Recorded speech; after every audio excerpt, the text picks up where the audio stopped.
हाय, मेरा नाम अंश चौधरी है। मैं कंप्यूटर साइंस थर्ड ईयर ए ब्रांच का स्टूडेंट हूँ। अब ये वीडियो है मेरे डीएसए अपडेट के ऊपर। मैंने पिछले कितने दिनों में कितना डीएसए पढ़ा और अब मैं कहाँ पे पहुंच गया हूँ। अब मैंने 2024 में जो डीएसए का पहला चैलेंज किया था, जिसकी तुमने वीडियोस देखी होंगी, उसमें मैंने काफी सारी वीडियोस देखी थी कुणाल कुशवाहा की डीएसए प्लेलिस्ट की जावा लैंग्वेज में। उसमें मैं 20 से 21 टाइम एंड स्पेस कॉम्प्लेक्सिटी वाली वीडियो तक पहुंच गया था। उसके बाद मेरे एग्जाम्स आ गए थे, जिसकी वजह से मैं बिजी हो गया था और मेरी पढ़ाई वहां पे बंद हो गई थी। अब उस टाइम पे क्या हुआ था, मेरी अप्रोच हो रही थी ट्यूटोरियल हेल वाली। मैं ट्यूटोरियल्स देखे जा रहा था, बस ना उनके क्वेश्चन प्रैक्टिस कर रहा था। मुझे इंटरनली फील हो रहा था कि हाँ भाई, मैं बहुत सीख रहा हूँ, लेकिन एक्चुअल में ऐसा नहीं था। कट टू 2025, जैसे मेरे 23 जनवरी को मेन एग्जाम्स खत्म हुए, एक और मेन एग्जाम बचा था 5 फरवरी का, लेकिन वो काफी दूर था। तो मैंने जब इसे अपने डीएसए चैलेंज दोबारा शुरू करा। इस बार का मेरा टारगेट था, जैसे पिछली बार मैंने वीडियोस काफी कंसिस्टेंसी से डाली, लेकिन इस बार मेरा टारगेट था डीएसए सीखने पे, ना कि वीडियोस ज्यादा पोस्ट करने पे। और इस बार मैंने अपनी अप्रोच चेंज करी। पिछली बार मैं ट्यूटोरियल हेल में फंसा होता, इस बार मैं क्वेश्चन हेल में फंसा। लेकिन जो अच्छी बात है, पहले क्या होता था, अगर तुम कुणाल कुशवाहा किसी भी उसको फॉलो करोगे, वो ना एक असाइनमेंट शीट देते हैं। मेरे केस में कुणाल कुशवाहा ने असाइनमेंट शीट दे रखी है। मेन 12 तरह के डीएसए होते हैं जो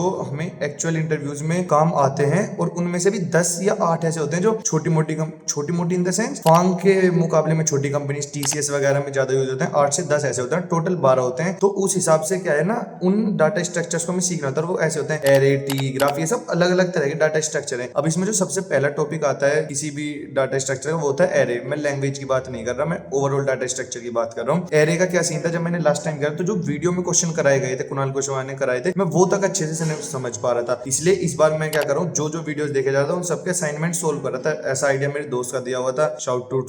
शाउट आउट टू अमन राधे। मतलब मेरा कोई इसमें बुद्धिमानी का नहीं थी, जो उसने बताया मैंने वो करा, और वो भाई जेन्युइन एडवाइस थी। अब वो एडवाइस ये थी कि मैं जैसे अब एरे पे हूँ, मैं पिछले 2 हफ्तों से एरे पढ़ रहा हूँ। वो वीडियो मुश्किल से 1-1.5 घंटे की है, लेकिन जो उसके क्वेश्चन है वो 28 ईजी है, 12 मीडियम है और 3 हार्ड क्वेश्चन है। अभी मैं ईजी वाले जो क्वेश्चन है उसमें 1 सेकेंड 18वें क्वेश्चन पे पहुंचा हूं, और एक दिन में मैं ज्यादा से ज्यादा 1-2 या मैक्स टू मैक्स अगर ज्यादा पढ़ लिया तो 3 क्वेश्चन सोल्व कर पा रहा हूं। लेकिन अब क्या हो रहा है, जब मैंने स्टार्टिंग में लीड कोड सोल्व करना शुरू करा था, उस टाइम में से एक भी क्वेश्चन की लैंग्वेज तक समझ नहीं आ रही थी। और अब क्या हो रहा है, मैं कम से कम क्वेश्चन की लैंग्वेज समझ पा रहा हूँ। ये ऐसे होगा कि तुम्हें स्टार्टिंग में ट्यूटोरियल देखने ही पड़ेंगे। हर एक क्वेश्चन का शुरू के 10 क्वेश्चन तो तुम्हें बिल्कुल पल्ले नहीं पड़ने, 10 तो ज्यादा बोलते हैं, मतलब 5-6 क्वेश्चन तुम्हें बिल्कुल समझ नहीं होंगे। फिर जब तुम 6-7वें क्वेश्चन पे आओगे तो तुम्हें क्वेश्चन की लैंग्वेज समझ आने लगी। उसके बाद ये होगा, तुम एक चीज देखना, जब भी तुम किसी भी सॉल्यूशन का ट्यूटोरियल देखो, उससे पहले उसे चैट जीपीटी पे डालो, उसका कोड देख लेना। अगर तुम्हें कोड समझ आ रहा है तो काफी अच्छी चीज है। बताता हूँ क्यों। जब मैंने ये ट्यूटोरियल्स देखने शुरू करे इन क्वेश्चंस के, तो मैं क्या कर रहा था, पहले कोड देखता था चैट जीपीटी पे से, लेकिन वो भी मुझे समझ नहीं आ रहा था। इसलिए मुझे पूरा ट्यूटोरियल 1-2-3 दुनिया भर के देखने पड़ रहे थे। इसलिए मैं एरा बोल रहा था। मेरा एक क्वेश्चन 1 घंटे में हो रहा था, वो भी इजी लेवल का। तो इसे सोल्व करने का क्या हुआ, वही मैं क्वेश्चंस करता गया।